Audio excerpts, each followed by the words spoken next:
أعوذ بالله من الشيطان الرجيم بسم الله الرحمن الرحيم الحمد لله رب العالمين الرحمن الرحيم مالك يوم الدين إياك نعبد وإياك نستعين اهدنا الصراط المستقيم صراط الذين أنعمت عليهم غير المغضوب عليهم ولا الضالين آمين صدق الله العظيم. I welcome you all in today's webinar on digital innovation and technology trends in business and in other areas in 2020. So I will request my co-host team member Kausar El Harafi to start the proceeding of today's webinar. Thank you, Mr. Mustafa. So welcome everybody to our panel discussion today about digital innovation for business and technology trends 2020. So special welcome to our panelists, Ms.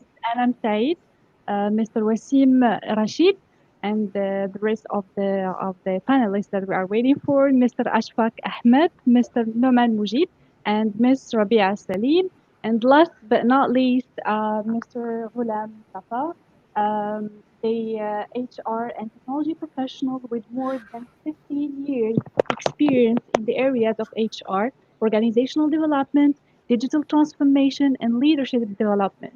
He has been associated with large multinational companies of the world like Netsol Technologies, Tesco Stores UK, Descon Engineering, and Coca-Cola. Currently, he is working as a director HR and public affairs for Head of Technologies, and he is also founder of HR Legends Forum. So I will leave you the floor, Mr. Mustafa, to introduce our panelists. Thank you very much, Kausar. In fact, Kausar, she is joining us from Morocco today, and we have like 4 hours difference. So it's early afternoon in Morocco, and she has joined us. Thank you very much, Kausar. She's a emerging leader. She's a trainer, and she's also a business graduate, and working hard to create an impact in society. So I'm very glad to have very senior people in our today's webinar.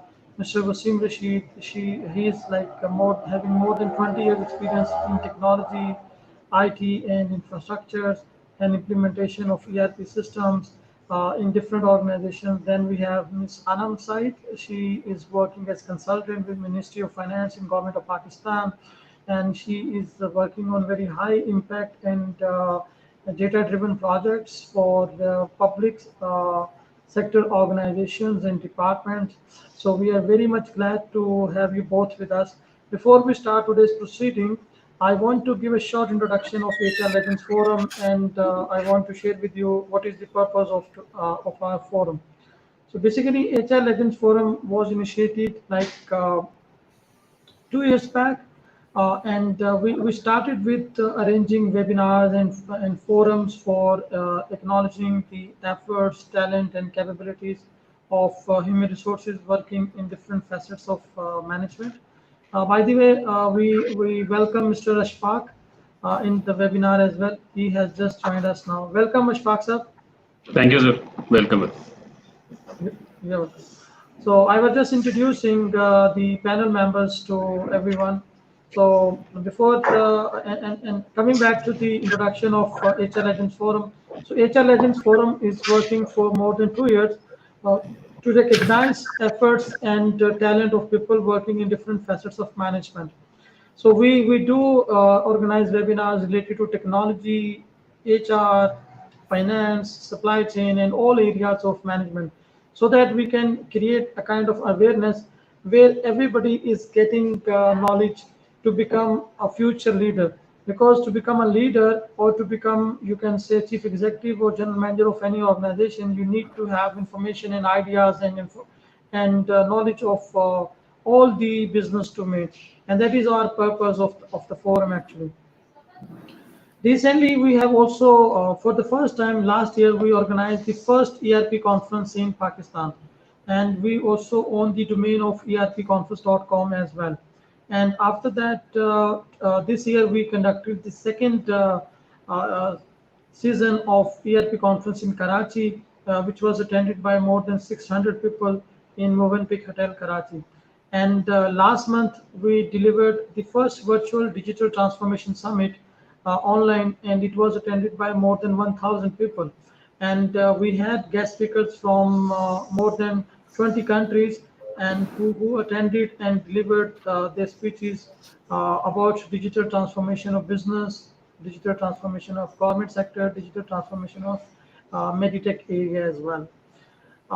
So this is all about HR Legends Forum. So now I come to all of you. I'm thankful to all of you for joining us today.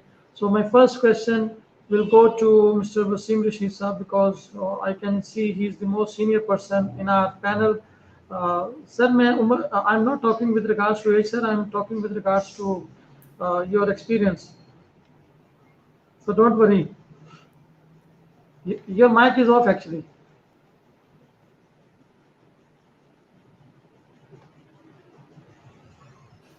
My journey You can start now. is digital transformation.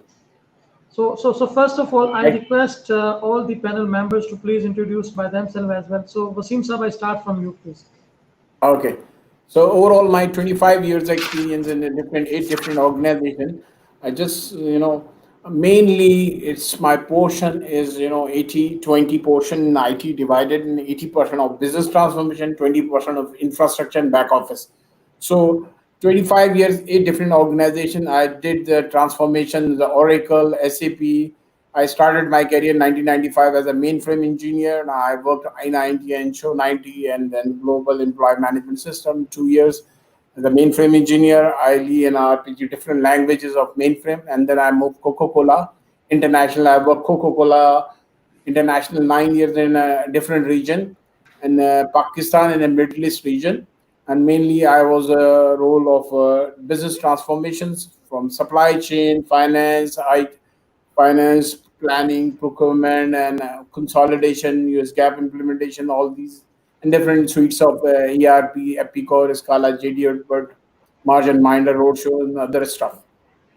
And after that, after 9 years spending of Coca-Cola, I moved to Alocare Group as the IT head in Riyadh and implemented a real estate implementation of transformations of property management, mall management, constructions, and eco different business entities to support it. Complete Oracle Enterprise 810 implementations, and then move uh, again SAP implementation Pakistan Coca-Cola for entire company, and then move on Orient Electronic as a head of IT SAP program head and implementing across all business unit of SAP and all these stuffs. And after that, Asian Food CIO, I moved there and I implemented all these building blocks and greenfield from all different system elimination, more than 10 systems they were running, and then consolidated in a single source of truth of systems. And then after that, I moved now Tapalti. Last 6.5 years, I've been associated with Tapalti and digital journeys, huge journeys running across all warehouse in all Pakistan. There's a more than 100 project we did it for, as far as transformation, as far as business, as well as infrastructure sides. So overall, 25 years. Still, I'm learning. Still, I'm doing a lot of things. And you're rightly says is a journey, a lifetime journey. We have to continuous improvement, continuous learning, and continues to give the benefit to organization. This is the overall. Thank you very much, Mr. Wasim, for your detailed introduction. Now I request Anam if she can also let us know in detail about her, what sort of projects she's doing, where are you serving nowadays. Okay. Assalamu alaikum, everybody, and thank you so much for having me here. Um, my experience is fairly less as compared to Wasim Saab. But yeah, so I have around 6+ years of experience. I was working with Nestle and Tetra Pak initially, primarily in sales analytics. Then I went on Fulbright. I did my master's in econometrics. And after that, I worked with the healthcare department in Punjab as a data consultant. And my work was primarily on digitizing healthcare in Pakistan, the government sector, tertiary hospitals. And after that, I moved to FBR. I was working as an economist in FBR. We were working on different automation projects and analytical projects Right now, I'm working with the finance minister here in Khyber Pakhtunkhwa, Mr. Taibur Khan Chagra, and my specialty is revenue and taxation. So I'm currently working on various projects in digitizing taxation, revenue, and how to, predict revenue growth and other avenues like that. So yeah. Excellent. Thank you very much, Anam, for joining us and for sparing time for this wonderful activity. So I Thank request you. Mr. Shfaq to please introduce himself.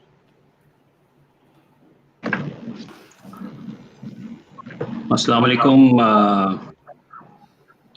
I'm Ashfaq Ahmed. I've been working with EFU Live since 10 years. We did a lot of actually digitalization and things in the past 10 years. Prior to EFU, I'm in insurance it's been 15 years. Been work nationally, internationally. I've been working in South Asia with different insurance companies. Then I joined Adamji Life. I worked there, and then EFU Life. Prior to that, I had experience of government organizations as well. I've been involved in a lot of transformation of government organizations. Then actually before this, I've been worked with different FMCGs companies internationally, and locally, I've been in the past 15 years. I've been worked with insurance and major in insurance at the moment. Thank you very much, Shfaq Sahab. Shfaq Sahab is working with the Pakistan's largest insurance company, EFA Life, and playing a very active role for the automation of insurance industry in Pakistan. Then we have Ms. Rabia Saleem with us. She's from Habib University. Habib is a very big group, and we welcome you, Rabia. Thank you very much for joining us. So I request you if you can please kindly introduce yourself to all the participants and also to other panel members. Thank you so much, and a very good evening to everyone here. Yes, currently I've been working as a Chief Technology Officer with Habib Schools and Habib Education Trust, where we are primarily working with the digital transformation, especially at this point in time in this pandemic with the school industry. Prior to this, I have 10 plus years of experience. I have worked with aviation industry. I have worked in Swigas. I have also worked with Ziauddin Group of Hospitals and Ziauddin Group of Universities as well. Last, before 7 years, I had a passion to build my career in a corporate organization, but 7 years back I just switched my entire profession, my career, to the education industry, because I really wanted to give something back to this community, and to have that kind of a passion I can only have or achieve that while working with the young generation or the school industry of this country, so that in future they could give something back to our country as well. Prior to Habib Schools, I was working as a chief information officer for Karachi Grammar School for 5 years. Other than this, I'm also working with Project Management Institute, which is a global project management institute, globally. I'm a PMP certified, so I'm working as a board of director for Karachi, Pakistan chapter from last 4 years, where I've been looking their governance portfolios and director, awards portfolios, etc., etc. So this is, in a nutshell, that is me. But whatever I do in my career, whatever I am doing in my volunteer life, everywhere I just try to achieve something that could give me a self-satisfaction that yes, I am doing something back for my country, because this country has given me a lot. So yeah, that is what Rabia Saleem is. Thank you very much, Rabia, for your very impressive and very detailed introduction. I'm very glad to have highly dynamic women tech leaders with us. I was just looking at, there was a panel discussion happening in Karachi, and there were 4 panel members, and all were male. And I'm like a person who is very much in favor of diversity, inclusion, equality, and women entrepreneurship. So I was not happy with that, but I'm glad even technology is a very different and a kind of dry field people generally think about it. But having women mindset and thoughts in it will definitely improve it further. And I'm glad we have three major women leaders with us today from Pakistan and also from abroad. And they are not only part of the technology community, but they are also playing very important and vital role for our country and for the industry as well. So my first question goes to Mr. Vasim Rashid. So what do you think? What are the top digital innovations which has happened in 2020 in the industry, and which organization should adopt? Yeah, very interesting question, right? Since I belong to FMCG industry for my most of the year, most of my career, and currently I'm associated with the food industry Tapal, right? So when I joined Tapal, just I give you the little background, uh, what exactly digital journey is running, and what trend we follow, right? So I give you the high level insight, right? 7 years back, Tapal went SAP live in ECC EHP4, right? ECC 6. So just going live is just 1%. Is going live is SAP vanilla is just baseline. You touch all the processes from supply chain, financial supply chain, your finance and your procurement process, procure to pay. So when I joined, the Tapal has had a very serious challenges regarding in terms of ROI, in terms of benefit of ERP. They were failed in Oracle and they moved to SAP. Reason SAP was, giving you the best of the breed or best of the process of FMCG, especially in the food industry. So I joined them, and management wanted to get the maximum visibility of business. What went wrong? Why went wrong? Entire all aspects, not only the payables and receivable. Earlier they looking for the payables and receivable, what's in and out, and rest of the thing they were running in a gut space. So I changed it, the concept. I said, since I belong to FMCG and Coke system, so Coke is believe, system based, no guts, facts based, right? So important thing when I joined it, I built the change management. Digital transformation is required a strong team. Internal, we can rely on internal team. Vendor paradigm is a different game. Vendor is making the money. They have no empathy, right? So I built the my change management team, and I built the 5 pillar in terms of transformation entire journey of Tapal, right? They were running 600 users, and the volume is very high. The business game is a high volume, no margins. They want precision level of costing, visibility, management costing, and product costing, standard costing. And then we started the journey. So by the time now is after 6 years, Tapal in a right shape of getting the inside of the business from primary and secondary. Tapal has a B2B models, is a business to business. We have a 400 plus distributor, and we have a deploy the technology system of Centegi and getting the visibility of 150,000 shops. And what went wrong yesterday across the all distributor, right? So the in terms of the business processes, the baseline we build it, and then we started. Technology, digital transformation is split into three different pillars, right? Number one is a baseline digital platform as like S4HANA, we did it, right? And then we have a two parallel pillar is like intelligent technology and intelligent suites. So intelligent suites in terms of business warehouse, business BI, analytics, and other suites. We still deploying HANA suites and others, right? MI. These suites is still we deploying and still we did it a lot of things.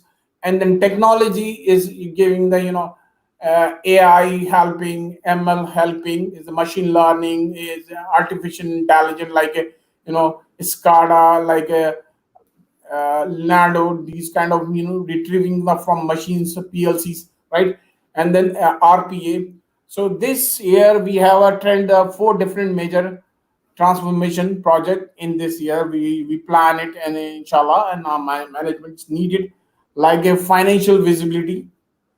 So we do the financial visibility in terms of, in terms of RPA, repetitive process automation. We plan it to deploy the, payables in the most critical area.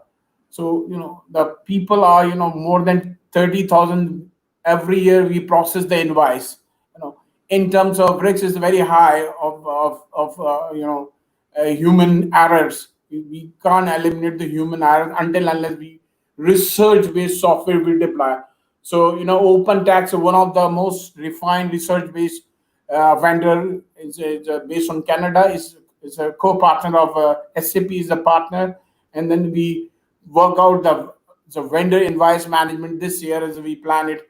So overall, digital platform and digital journey and digital intelligent technology and intelligent suites, we have a bunch of component we deployed, and still we are, is touching is around, if we example we put it in terms of rating and scaling, 10 out of, Tapal is approaching 8 plus, because we have built the building blocks of baselines, and still we are building into automation, like a RPA, like a AI, like a ML. We have a, e-recruitment. We put it to the, as a success factor e-recruitment. It's connected with the LinkedIn, the proof of delivery, proof of concept, proof of services.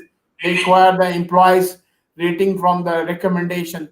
So these things we have done it already, right? So, and then MI is manufacturing intelligence, OE, overall equipment efficiencies. Real time you're getting the machine's failure inside. Incoming rejections, process rejections. Preventive and corrective maintenance, real time they pop up and then give you the maintenance team to inside the why its machine is breakdown. And same is here, we moving in other stuff also. So it's still, digital transformation is not a buzz, it's a journey. And it's still last 6 years we did 100 plus project for digital transformation in terms of business visibility, in terms of analytics, in terms of different sources.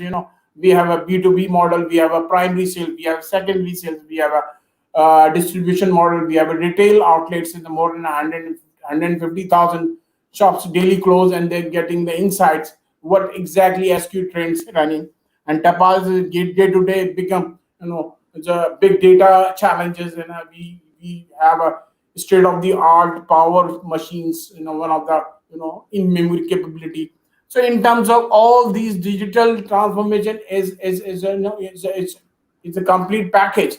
So you have to take care of the entire package, and still you're running the every year we do the 4 5 project in terms of moving to next level and meeting the business challenges, and meeting the, giving the it's the best of the breeds of business people to enable them to run the best run business SAP.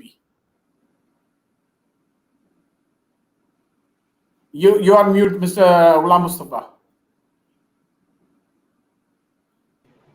Thank you very much, Vasim, Mr. Vasim, for sharing with us insights about the digital transformation initiatives you have started in your organization to further strengthen the internal business processes and to leverage the technology at all levels in terms of customers, distributors, market, finance, and everything.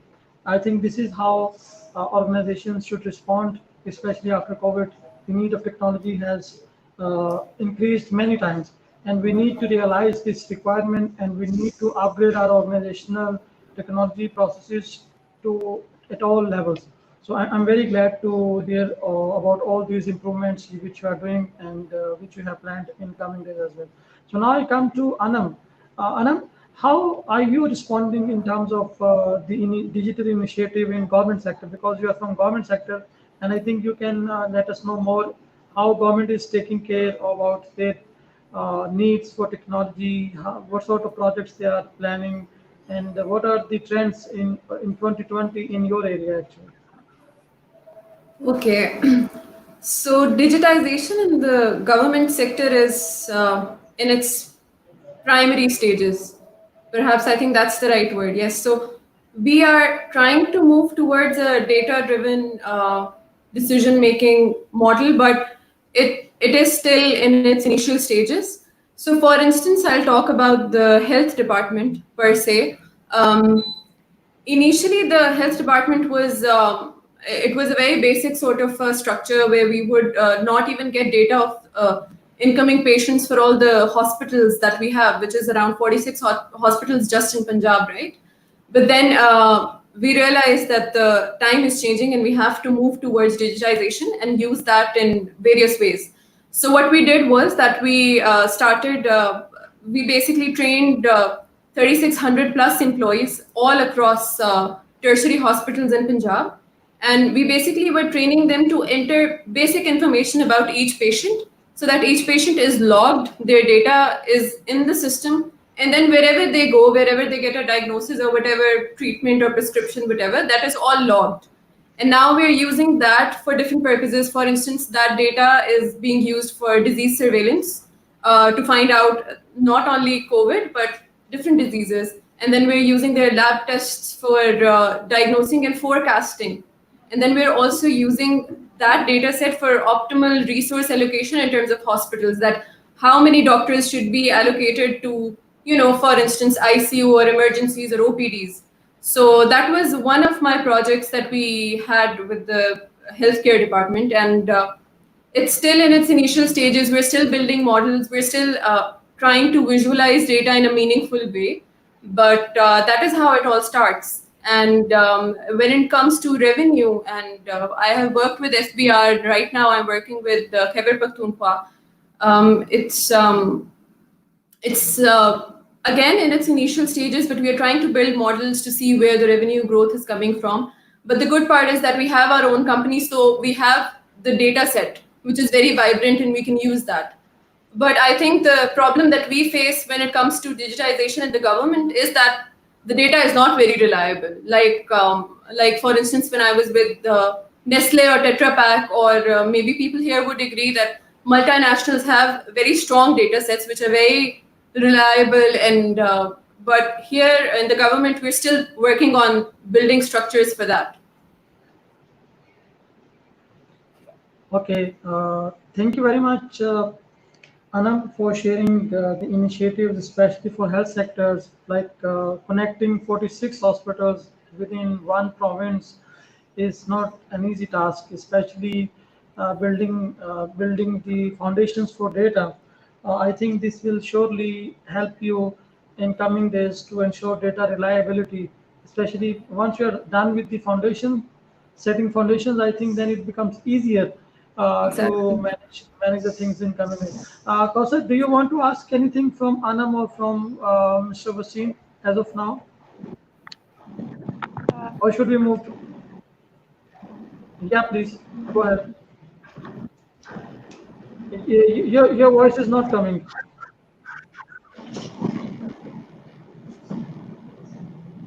Your mic is mute. Oh, okay. Now can you hear me? Yeah. Yes, we can hear you. Yeah. So actually, I don't have a question about the relationship with the digital transformation and healthcare, but I have another question. Yeah. Can I ask it?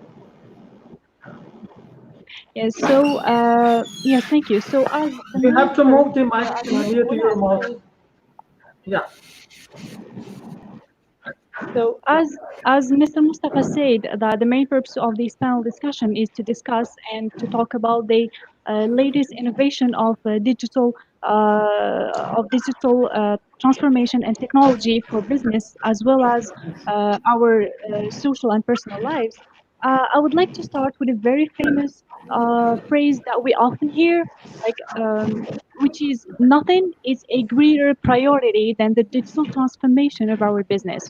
We hear this phrase every day in conversations with executives, simply because digital technologies are enabling radically new ways to deliver value to customers, altering competitive landscapes and changing the underlying economies for markets.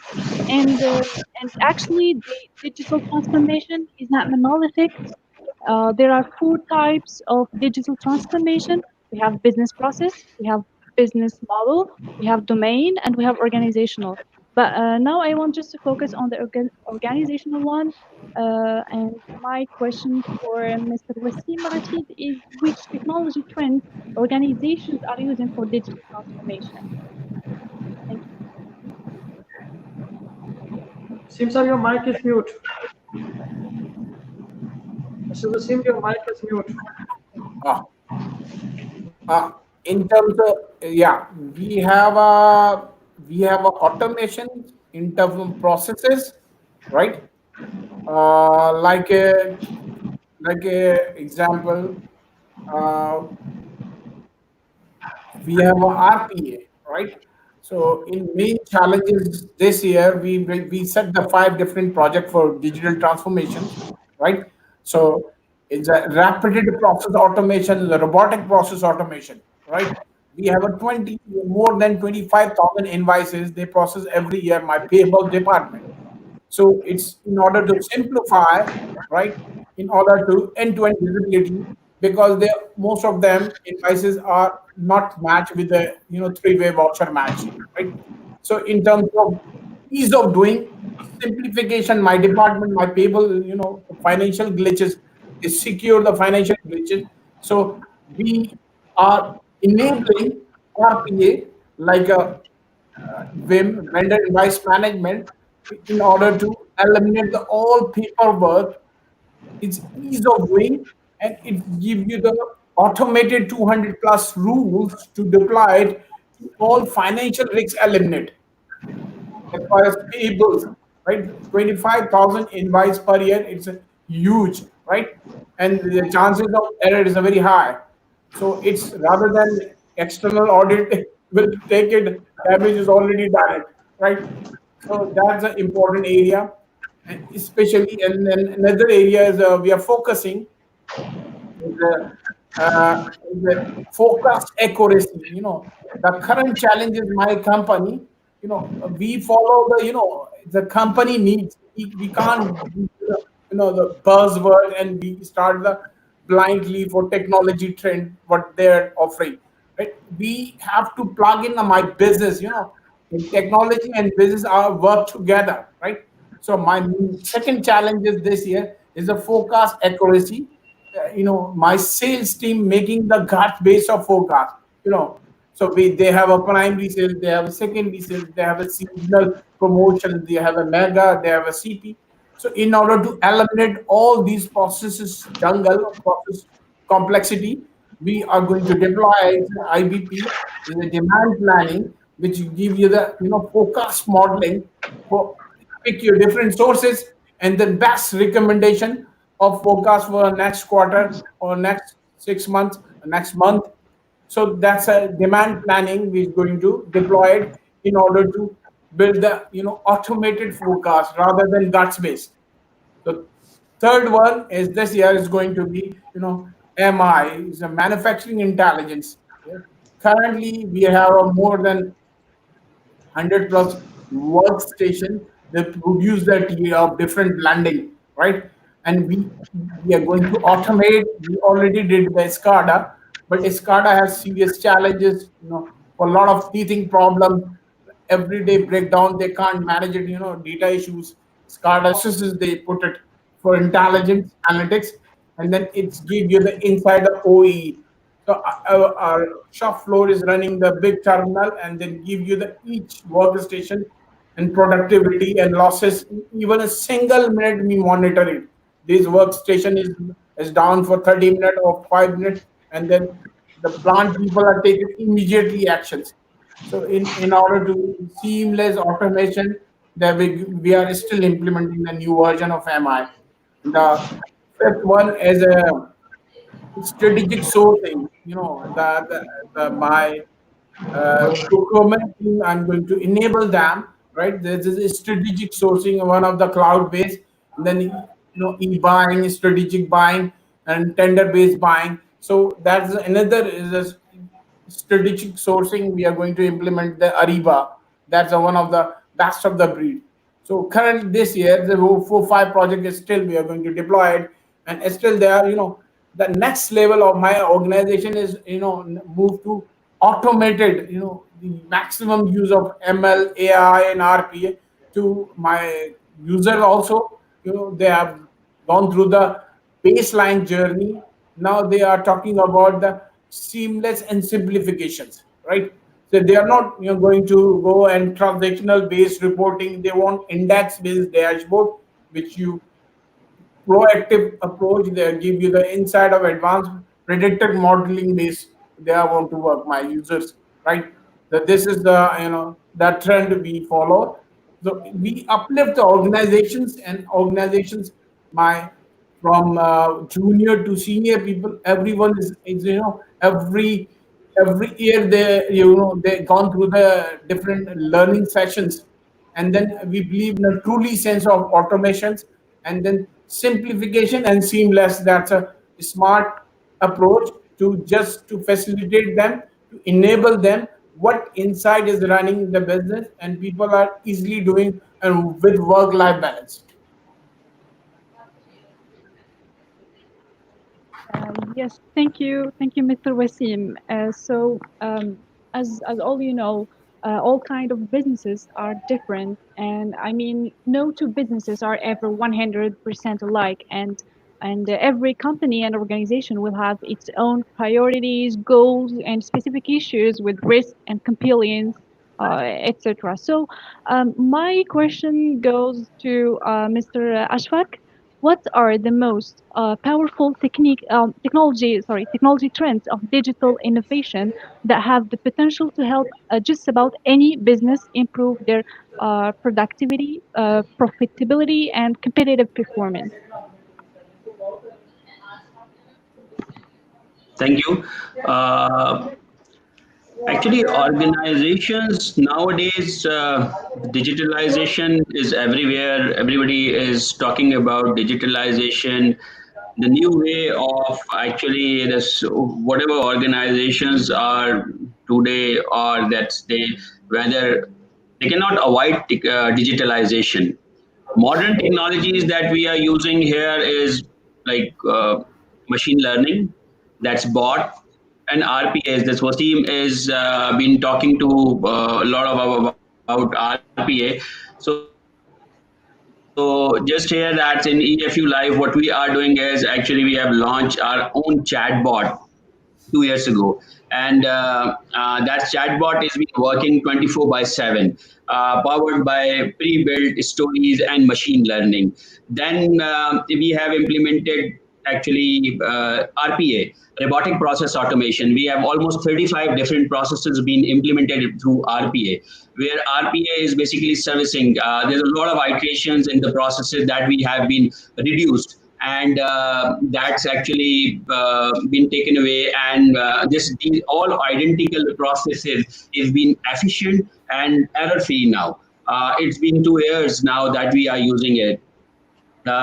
4 years ago, that's we have launched our own lead management system. We are from insurance industry, and leads are very important here. That what we did is basically we have launched two-way SMSs processes, where we have asked customer to send an SMS, and with that SMS, we basically in Pakistan we cannot able to identify the locations where in which city that's there. So we have asked another SMS, and by this we actually have 1,400 different agents that's been actually configured on the back end of the system, where these all agents allocated real on a real time basis. In the past, that's leads been allocated by 7 days. When we implemented this LMS system, lead management system, that's been allocated on the real time basis, and the customer can be get the call in 2 hours or 3 hours time. uh, we are actually we have introduced 2 3 years ago different apps for we have more than 10,000 agents working all around Pakistan, and that's a very challenging. That's people are working outside the organization, and you basically need to coordinate with them. In the past, they calls to our operations department and get their queries. With the agent app, that's actually agent app, whatever their day-to-day queries is being. What we did is basically we have actually put all the things into this agents app, where agents actually getting their results, their queries on real-time basis. What are the statuses of their queries? Where actually what are the payments mechanism needs to be basically required, so they can basically on a real time basis they can basically look into it, and they can but same time that's we have launched Pakistan first mobile app with loyalty program. In the past the loyalty programs was work with the card. What we did is basically we have basically complete revamp the process, and with the QR system we have given all the shops or wherever that's our customer can go, they can basically give the code, and this code is available in the app, and with the QR they can basically get their whatever their actually discounts or the facilities that's they actually looking forward. Then we with this basically what we did is basically we have started a project that's Wasim rightly highlighted about the data driven strategy. We have been working with this like past 4-5 years to implement anything related to data in Pakistan is being basically very challenging. That's the system is not been designed for getting the right data. So we are a very old organization, more than 25 years history. So we are transforming like from COBOL to Oracle, and then Oracle to the different versions. So the data is not being like up to the mark. So we have started a data governance project. This been the 2 years now. There are certain things that's in the data was missing. There are a lot of things is being in the document form that's in the scan. We did the scan, and then using different technologies. We have did some OCR, some things that been involved manually. This is a long journey. So you need to be basically step by step. So do these things. This is a long-term project, and we are basically getting a traction, and day by day, things is being on the track. We have recently launched that's not in Pakistan, but in the world, that the first time in the world that we are issuing a policy with the biometric system. We have integrated with this NADRA system all the process of writing an insurance from the actually from the getting the information till the issuance. Everything is biometric driven, and we are fortunate that the regulator wrote us a letter, and actually that's been appreciated us. This is the kind of things that is not been happen in the world in the past. So we also got Global Innovator Awards, then the Biometric Innovators Awards, and we are working like there are a couple of other awards that we've got with this like initiative. Now we are basically planning to work with this with different biometric payment enable solution. So the objective is to complete biometric actually this process is like from getting the data the requirement till the payments, everything is biometric enabled. So that's something that we have worked on. There are a lot of other projects that we have did in the past, but now the focus this is because before COVID there's a lot of that this everything was digitalization was happening and people are working on it.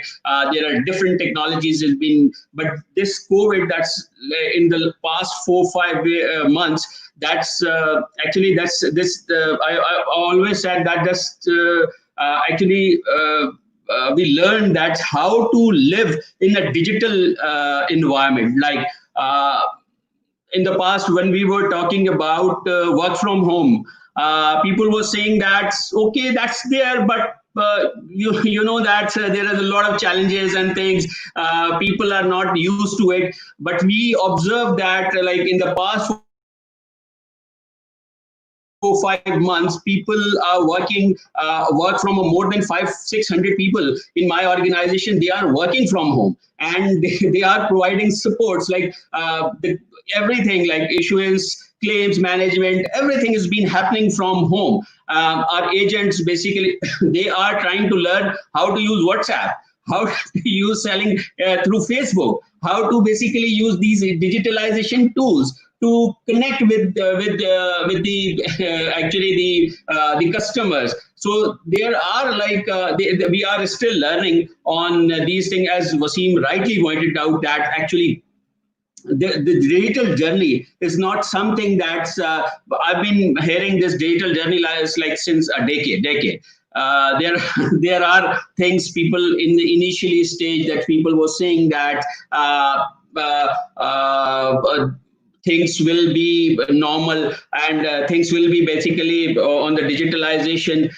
There are certain things people were saying that's a focus, but I think that actually whatever that's technology unity or digitalization you required is it's important that you must work with business. That technology is not sake of the technology. Technology is something that you are getting the business objective right.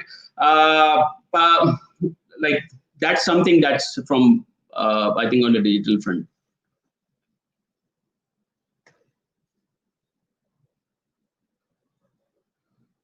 Mustafa, you're mute.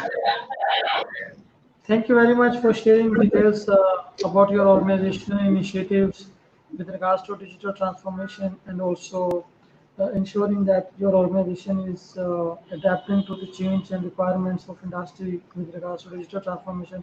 We move to our next honorable guest speaker, Rabia Saleem. She's from education sector. So I think this period has been mostly remained very much challenging for two industries. One is the travel industry, because travel is totally banned, no air flights, no nothing. And the second is, I think, education sector, because education sector has suffered a lot.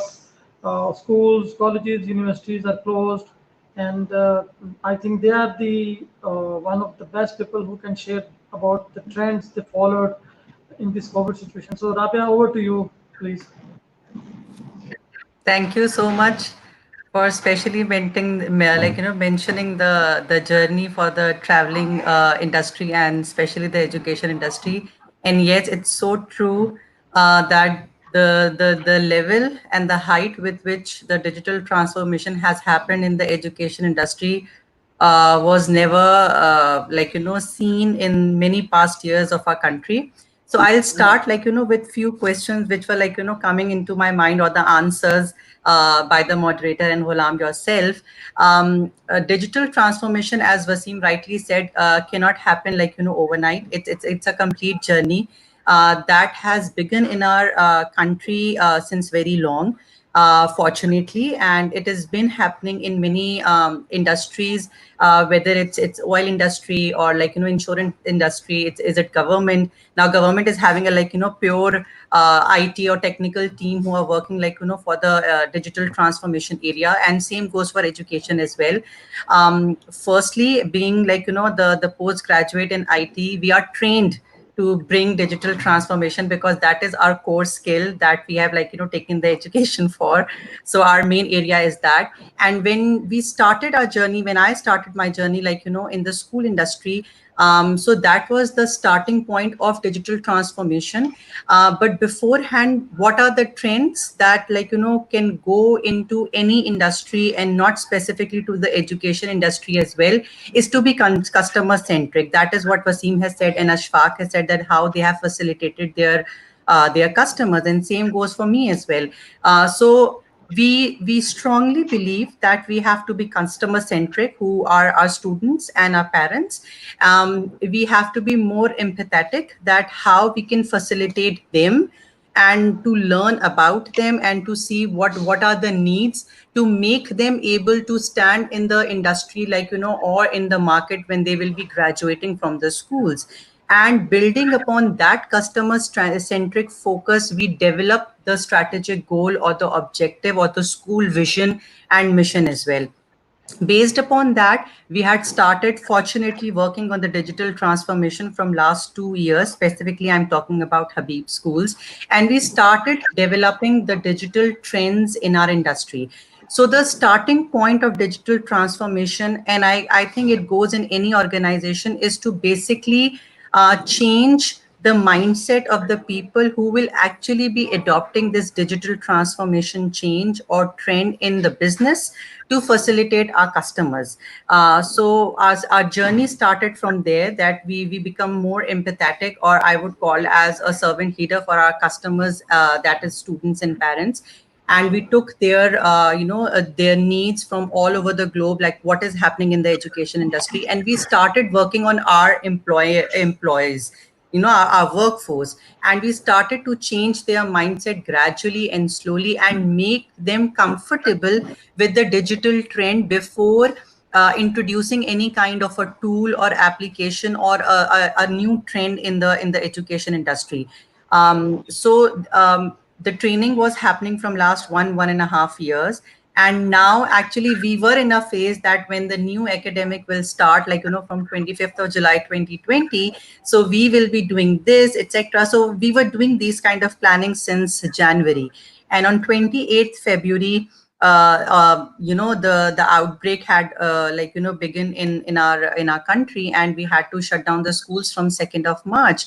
But the digital transformation, I would call, is happened overnight in the school, because we know what our customers wanted. We know how to train the mindset of our customers, and of our employees as well, and we did the training. So yes, being a trust school, Habib is a trust school, and we are working for the every tier of community in our country. So there is a very limited funds that are available to our school. So keeping that in mind, it was a huge responsibility on me as a chief technology officer, that I have to bring solutions which are very cost effective, and ideally it's free of cost. So yes, we really contacted some big companies, and we have solutions implemented of Microsoft. We have solutions implemented of Google Suite. We have other softwares which were actually available to the entire world free of cost. So we did research and development, our R&D, and then we actually formulated or curated a digital platform where this is all available to our teachers, because yes, Ghulam has rightly said, teachers had gone through a lot. This pandemic is for them as well. Their families also working from homes, and then to run the school from the home with electricity glitches and internet glitches and so many other things. So it's really, really very difficult to run a school from home. But yes, we did that. We actually planned something really well. We took the feedback from our students and parents, and the very important part of this entire digital transformation was, we actually communicated with our parents, at every single level, just to make them sure that we are there with them. We know what they are going with. And yes, even in this education industry, many schools right now have, made it compulsory that they have to, attend the online schools. Even in universities, it has been said that if you are really unable to attend the online classes, you have to freeze your entire semester, etc. But we formulated the strategy as a school vision, that yes, we are there, we understands your situation, and we also know that there are certain glitches. So we had planned plan A, plan B, and plan C, catering all kind of people from all kind of backgrounds. Because in Habib, I very proudly say that even I don't know who is coming from which background, but we do have people from every single background. Maybe a fruit seller's son or daughter will be, sitting in the school, So we are facilitating this level of community as well. So we have to design a digital trend for these kind of students. So the transformation had happened in March first week. We had our learning management system from Google. We had our implemented Microsoft Teams. We got that, like, on a free of cost basis for the enterprise level, on the for as it's an education institute. So we developed a hybrid model where we can actually monitor how the students are going. But having said that, digital transformation is really very easy to implement digital tools, but it's really not easy to handle the mental well-being of the students, especially at this point in time. By just running the school. So we had developed a program where we are actually working with our students, and also to an extent with our parents as well, that how we can, like, work on their mental well-being. We have our, like, specific counselors, educated, like, counselors for this particular skills, and we are taking their, like, their sessions. So all in a nutshell, I personally feel that digital transformation is not only about digital tools and implementing the digital applications and softwares.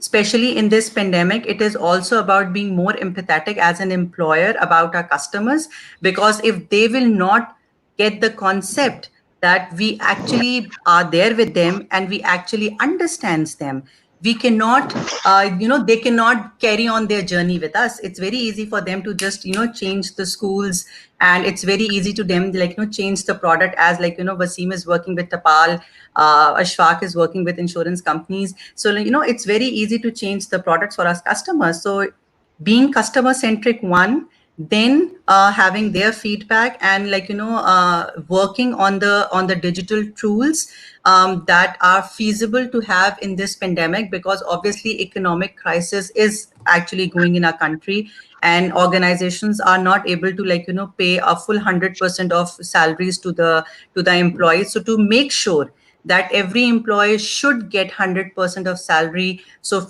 economic and feasible solutions, then working on the mindset of employers, so they should not be feeling overwhelmed that we have overburdened them to run the schools, and we are sitting at the back end and just, like, passing on the instructions. And then a wholesome devising in hybrid digital model where we can actually monitor what is happening with our student, whether it's their education, whether it is their mental well-being, and not only this, also about their financial stability as well, especially at this point in time. So this kind of a digital transformation model we had made in our school. So even if they are, like, facing any kind of issues, we have developed a specific program in our schools that it's basically a funded program where we will fund our parents and students, so that our students can get the quality education from our school. So that is kind of a digital transformation model that we have built, especially in this pandemic. And yes, before that, we were also working, like, as Vasim and Ashfaq has, like, talked about artificial intelligence. So we are primarily working, as I'm working with Project Management Institute Educational Foundation as a liaison for them in USA. And it promotes project management and project-based learning in schools. And project-based learnings and project management in schools actually facilitate students to work with their mindset and make them able to ideate anything in future and can build their solutions, because I guess that this was the missing point when I was a student in school. So I'm also very focusedly working on project based, promoting this project based learning in schools, giving free of cost volunteer based trainings to the teachers, helping, we have developed a curriculum for a school as well, where we have actually inculcated this experience for the students, and making sure that a huge expense is not involved in this. And with the available things in the schools, we can actually develop a project based learning or a project management experience for the students, keeping in mind robotics, artificial intelligence, and augmented reality, 3D printing. So this kind of a model we are actually making, and inshallah ta'ala, I'm very, very hopeful that once this pandemic will be over, we will be developing this kind of a room where a student can have this kind of an experience with the right tools as well. So this is what kind of a digital transformation is actually happening in my school. And if we talk about the education industry, yes, it was really hard because unfortunately, I'm the CTO of a school. Before this, I was the CIO of the school, but I'm pretty sure many schools are not having these kind of designations because they do not believe that education nowadays should include digital learning or ICT or IT trends as a mandatory tool for the education industry. So with this platform, I'm pretty sure many of the school owners or the school's stakeholders would be listening this as well.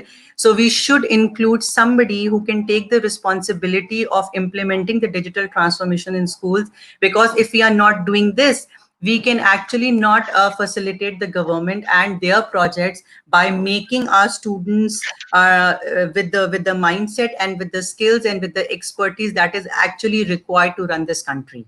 So yes, one is this for the education industry, but yes, the teachers have trained themselves. They were really not comfortable with the digital platforms, going online on Zoom, going online on Microsoft Teams. But yes, they are taking online classes. They are trying their best to interact or to create an engaging experience on these online platforms. So I would also like to praise and appreciate all the education industry members who would be listening in, especially the teachers who have made this digital transformation happen, especially in this pandemic. So that's it. Excellent, Rabia. For the digital, I request if you guys can mute your mic, please. Yeah. So we discussed about the digital trends in education sector and also implementation of learning management system, and then the remote classes like for teachers. You discussed very right that IT skills for teachers is very important, especially how to operate and use IT tools like Zoom or Microsoft Team or any other online tool. Teachers are generally not very much conversant with it, and for them this is something very novice. But they But we did need to, this. yeah, yeah, it's really very good. I think it's your achievement as well. And then, especially for parents, moving to online classes was a challenge, and still it is a challenge for them. So we are very much thankful to you for sharing all your initiatives and trends in education sector. Now I come back again to Anam. Anam, what would you like to say about the fintech initiatives in government sector, especially in Punjab region or for Pakistan?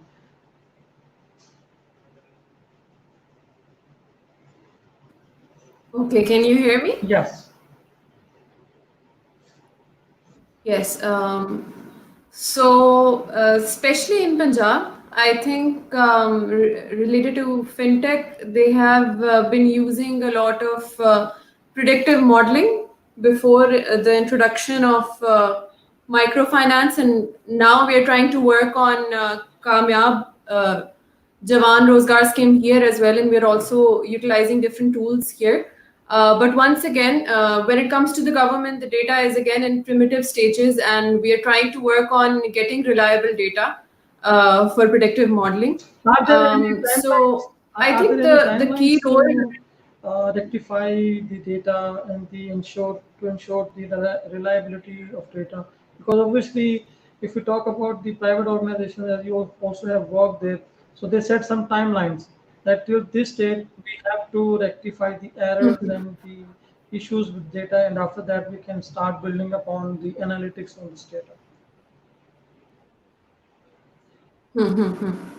So what we are doing right now here is that we are trying to develop one window operations where we integrate all our revenue streams and all our initiatives in one window, and it's basically going to integrate with the federal system as well soon. And for that, the timeline is this year, and we are focusing on December 2020, hoping to launch this system.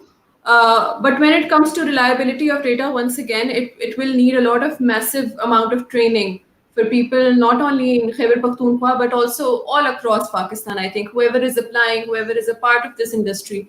So it's an ongoing process. It's a journey. It will take time. Initially, we will face glitches, but eventually, I hope we'll hit it right. Excellent. And with regards to fintech, what is your intake? I mean, what are your suggestions for organizations to take advantage?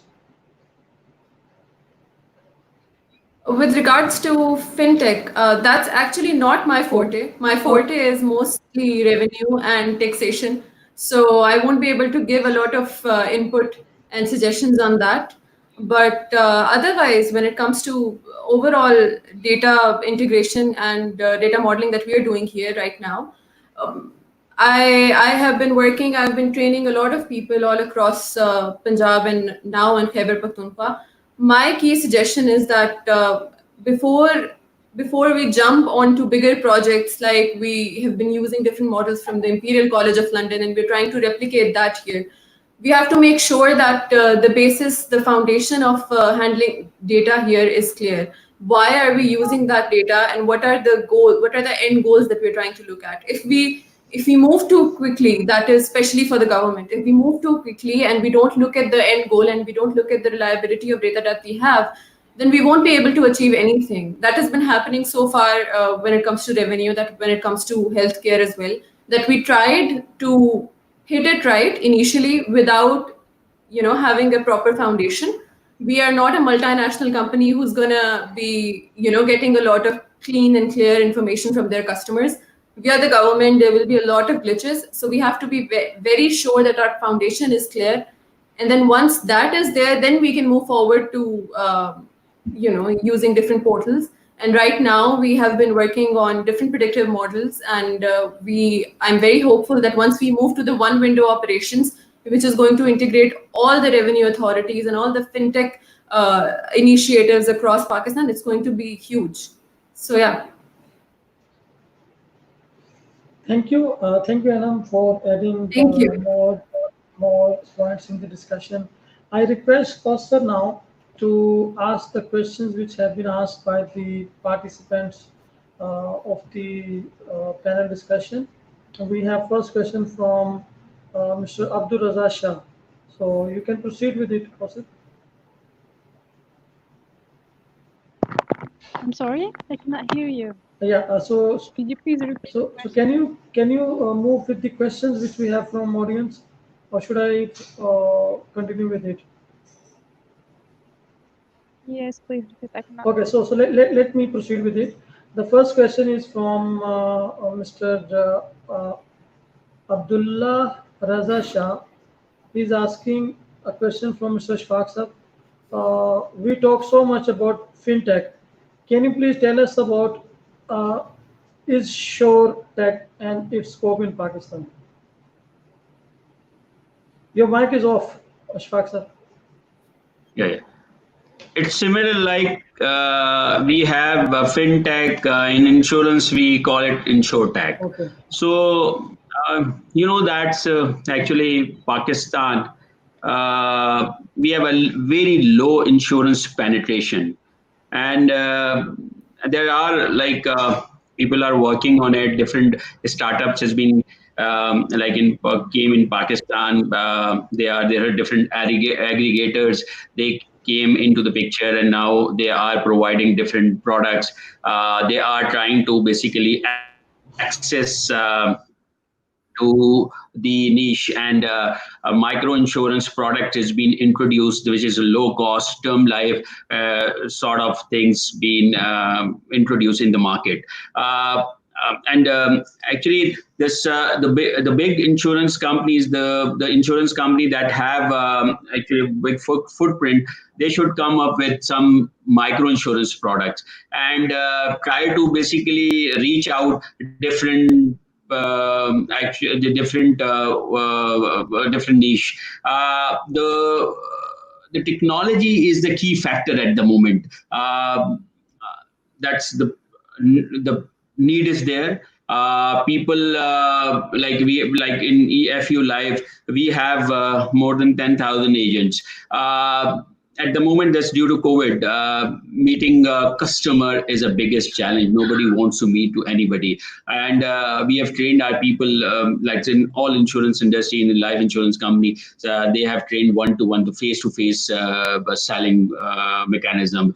So with the InsurTech, with the technology, with the things, what we can do is basically we can bridge between this agents and the customer, provide different kind of tools and different kinds of actually the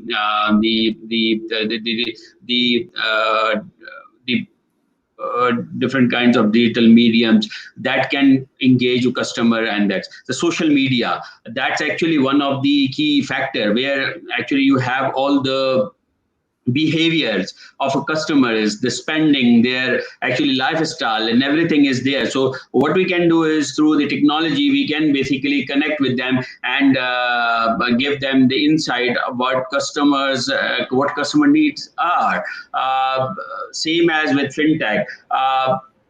Like the fintech need to be basically connect with insurtech, and we can ease out the customers to pay their premiums, because at the moment that's customer behavior is what our agents or what are actually the salesperson, they try to basically ask customer to write a check. So with the technology, what you can do is you can ease out to the customers, and customer can pay through different kind of mediums available. That's Anam highlighted, or most of you basically said that that's fintech, different kinds of like Abhi Pay. There's a lot of solutions are there now. What you can do is actually you can connect with that and provide these mediums to your website, identify different other channels like and what we are doing is we are the largest bank insurance provider. A lot of banks are selling our products. That's we are working with different telcos, and we are identifying, like in the West, there are multiple channels where you can basically include the technology and bridge between the different organizations to sell your products. So yes, the future is there. InsurTech is here,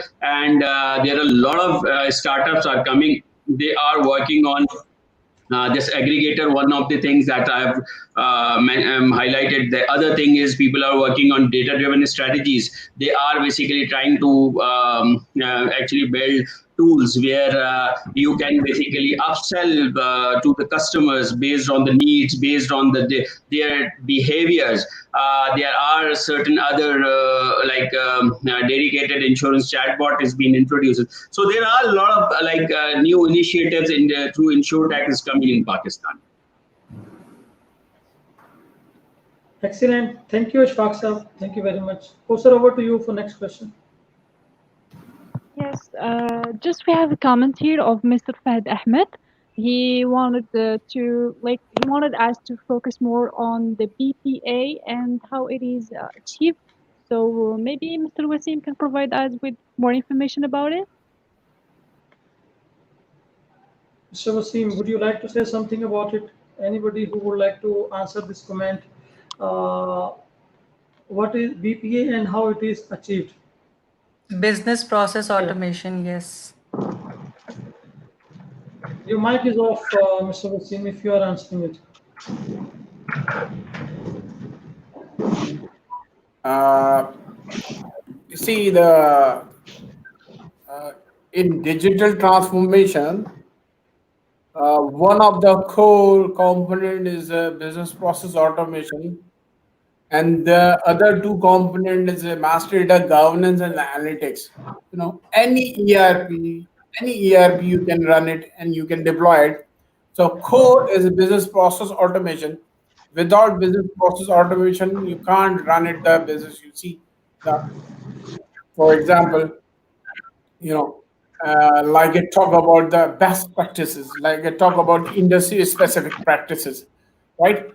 So any small organization, I mostly work in a FMCG organizations, and their business model is a very sensitive business model. Is a high volume, low margin. They require a precision level of process automation and process visibility, right? The important thing. So business process automation is, as I said, it is a digital journey. It is still now is, is a new name of business process automation is RPA, repetitive process automation. The new name is ML, machine learning, right? The new name is AI, right? These are the advanced business process automation. It gives you the two simplification and seamless. So the volume of data is day to day is bigger. And important stuff is synchronize your shop floor to top floor with the automation.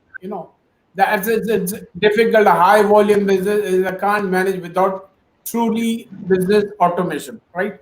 So the automation is continuous a journey. You're putting the go live is any software is just 1% is touching the enterprise transformation, right? So is a business process automation, continuous learning, and you're running the best practices deploy. You're running the own practices business like a Tapal practice or like other organization practice. So you do the customization, or you opt in industry specific like a IS bank, IS utility, IS beverage. So these are the business process automation. They give you the end to end. They dictate you A to Z, end to end. So small organization they can't opt it kind of advanced level of industry practice, but they are the different range of business process automation. Now is everywhere the buzzword is RPA, ML, AI. These are the advanced level of business process automation. So business process optimization is still, it's your part of, transformation journey, and then continues you improve your business, continues you're getting the feedback from users, continuous learning curve is running, continues you empower your end user, business user, continues you running the empathy model, feel the pain of end user, just not enough for data punching. The data is retrieving in the meaningful language, and they take the actionable item, they take the actionable decision, right? So that's the important process is give you the visibility of your entire organization running the business. So BPA is the digital transformation is BPA is a uh, core digital platform. Without BPA, we cannot do anything, and depend upon the company's pocket size, which state of the art. You run the Suzuki till Ferrari. So it's up to organization budget, which level they want to go, and the last level of volume of transaction, they can't run it. A small engine like business warehouse is one of the business automation is data mart. But if you putting the small engine for data marting, it will be crash your server. It will be crash your investment. So it's a very you need to do the precision level of planning what kind of tool you needed for automation, what kind of budget you have. It's starting from the $100,000 to multi-million-dollar. It depends upon organization size, it depends upon user need. Not just you hire the gig people, you hire the high-tech gig people in IT, and then you want to change the you want to do the magic. It's a very difficult, right? So organization also ready to accept it, and they're ready to change their practices and opting the standard practices, right? They want complete transformation, like product costings is the one of the complex area in FMCG. The people are start the journey from the Excel costing, from standard costing, and then go for actual costing, and then go for the further advance of activity based costing.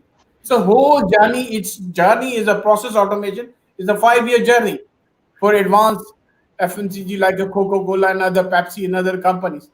So it depends upon the pocket size, it depends upon the user's appetite, and it depends upon the user's capability, how much they accept the complexity, and also investment, and also a smart IT department is make technology make reasonable cost. Vendor make always expensive technology, and then a smart IT guys that make it reasonable, some of a hybrid approach. Some they did in-house, some they do in-house, some acquiring the services from the third party, some acquiring the services from a time and material base. Hybrid approach, they have to have a complete end-to-end planning. Otherwise, technology will hurt them if they have the top of the line fix and they can't implement it. It kill it. It give the wrong perception, wrong image, to company, others company, and they will feel scared. Oh, it's very expensive. We can't buy this because it's a failure is a 50%. Normally, if you see the trend of failure of ERP is a 50-50 because 50% IT people hand, 50% of organization people hand. If both are not married each other, they will not run it. BPA is a huge area. It required both end, reciprocate. Business user, end user will train them to IT people and listen them IT's challenges, and IT will same business people to help them in regarding the automation, regarding the empathyness. So is a BPA is a core hardcore. Without a strong BPA, you can't build the entire building blocks of transformation. Right? Is a baseline. Is a you build the strong baseline based on users' capability. So the whole BPA is very important. If without having a planning, if you put it expensive tool, it will be fail. Mustafa, So just to add Wasim's answer, that's BPA is the first thing is you need to go paperless. For that, like in EFU, what we did is basically we have implemented FileNet, and then to reduce errors. Actually, whatever you are doing is to actually streamline your processes, efficient. And the third thing is that the advanced thing is you need to implement the workflow. So the combination of these things can be basically a better BPA. And now that's RPA and these other tools are there, so you can integrate it. But the basic things is that you need to basically have the paperless with the workflow, complete workflow, end-to-end workflow. Agreed, agreed. Thank you very much. I think discussion on business process automation is very useful, and without business process automation, digital transformation cannot be achieved in any organization. And now we have next question. Kosik, what is the next question? Thank you, Mr. Wasim. Thank you, Mr. Ashfa. The next question is for you, Ms. Rabia. How blended learning model will be ensured post COVID in schools? Thank you so much for this question. So as I'm working with Project Management Institute and I'm a PMP certified, so I've been trained on converting a risk into an opportunity. And that is, I guess, what all the organizations and industries are doing in this pandemic, to learn new things during this pandemic time, and during this COVID, so that we can take this along with our journey, post COVID as well. So blended right now, as we all are online, but yes, the future of the education industry is blended learning. As far as my school is concerned, what we have done is we have started planning to, because it is being expected that the schools will open on 15th of September, inshallah ta'ala, with things being very positive. So we have started doing the planning to curate or to redraft, to revisit the lesson plans or the curriculums that we were initially teaching pre-COVID, and to make it sure that the students, the flavor we have given it to our students, and the operations which we have made very normal for our parent community as well, we have to take along as a normal trend in the schools now.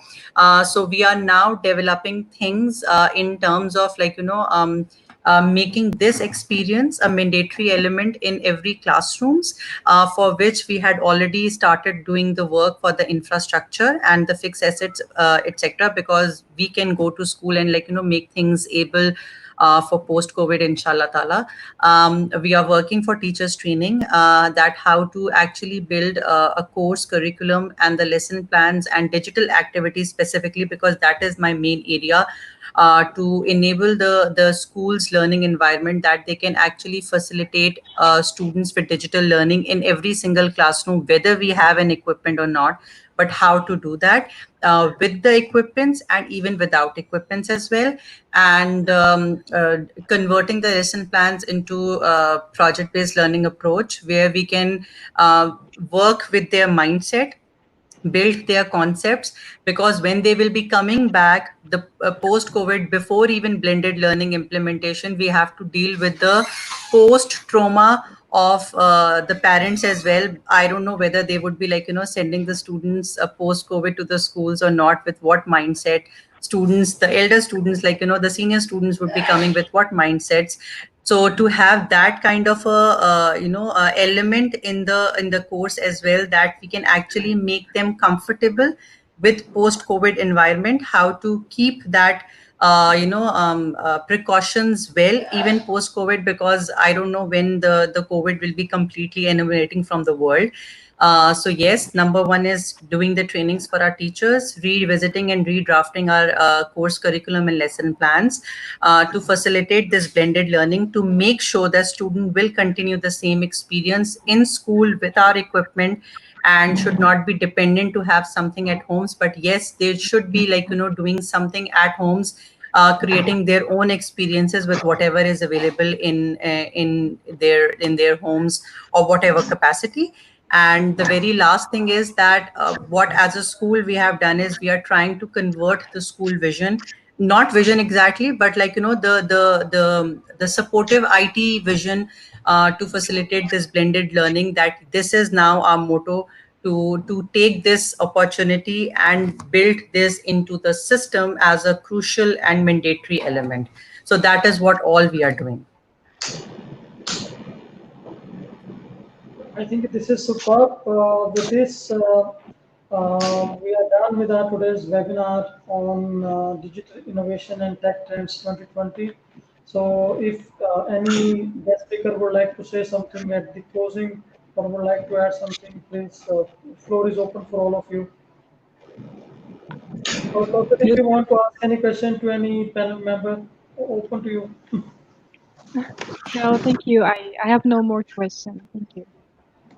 So I would No. just say one thing, before ending up the sessions, that as we four people, the panelists, are sitting from four different industries, and we all are talking about digital transformations. So yes, this digital transformation had happened in our country. It is a reality. It is a present. Now it is up to us, the industries, the stakeholders, and the people who are right now the owners of this digital transformation, to make it a success in our future as well. Because I guess with this pandemic, it has the world has given, or the God has given us the opportunity to make this digital transformation a real practical model. Because yes, we all were doing everything in our capacity in different industries, but now what we have done is, we have started implementing these practices in our organizations. To please take this forward and do your part for this country, so that we can also support our government, our country objectives, and our industry's objectives, so that we can also be taken as well implemented strategic countries in the world. Thank you very Yeah, much. Rabia, you basically right pointed out this thing that COVID is basically pushed us to implement the technology thing, the digitalization and things. And I think that's I've also actually this my opinion is that whatever that we have been experienced in the last 5 months, that's need to be continued, because this is our responsibility as IT leaders or our technology leaders, that we should basically continue these practices. One question with Rabia is, that's on a very lighter note, that actually that's as a parent, that's the way that actually school thinking is, that's your children is and their parents is basically equipped with the technology, and they basically pushed all of us to spend a lot of time with their children, and try to basically teach the technology to the children. That's is basically that's I don't know about Habib, but the other schools, that's where my children is. That's I think that is unfair.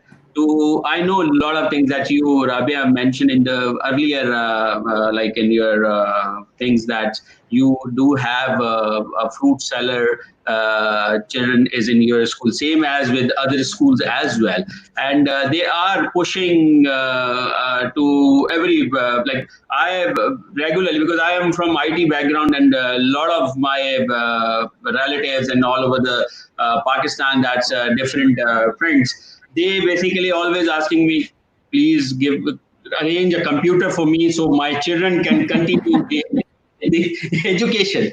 So that's need to be looked into it on the education sector. That people are, I think that's listening this thing. So I might that's For to. this, Ashfaq, I would actually just add a little thing that being a school industry, I strongly believe, and that is what we do.